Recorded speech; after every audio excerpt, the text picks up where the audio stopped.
Immerse yourself in the profound insights offered by Father Chuck Belmonte as he delves into daily reflections on various gospel passages from the Bible.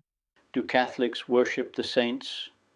We adore the divine person of Jesus and his human nature because he is the Son of God. We venerate the martyrs and saints with love and fellowship. We, the Christian community, assemble to celebrate the memory of the martyrs with ritual solemnity because we seek inspiration to follow their example, share in their merits, and be aided by their prayers. Yet we erect no altars to any of the martyrs, even in the burial chapels where they rest.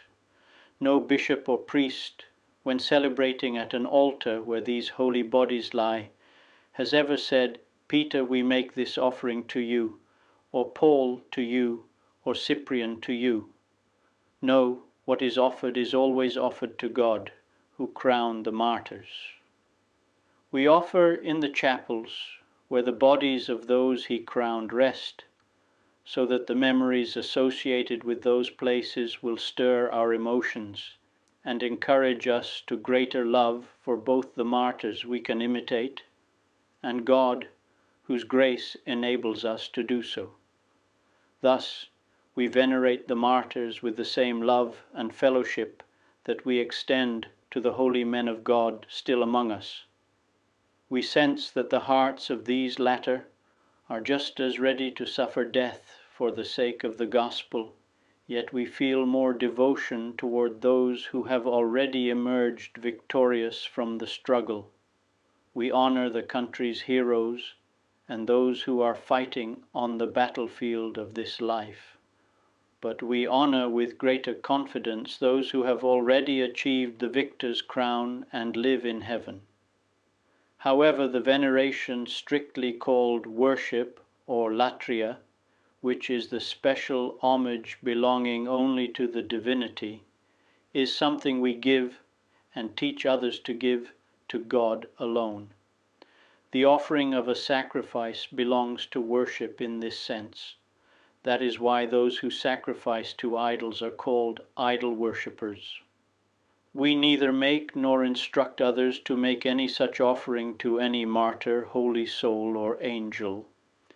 If anyone among us falls into this error, he is corrected with sound doctrine and must either mend his ways or be shunned.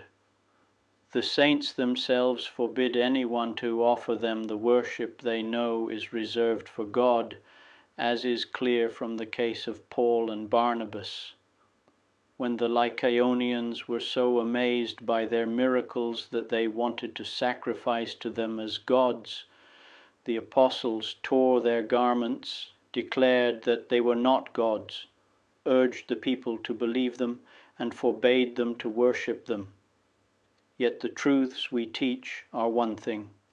The abuses thrust upon us are another. There are commandments we are bound to uphold. There are breaches of them we are commanded to correct. But until we correct them, we must, of necessity, tolerate them. Excerpts from St. Augustine, year 563. I would be delighted to extend an invitation to you once again tomorrow for another insightful reflection on the Gospel by Father Belmonte.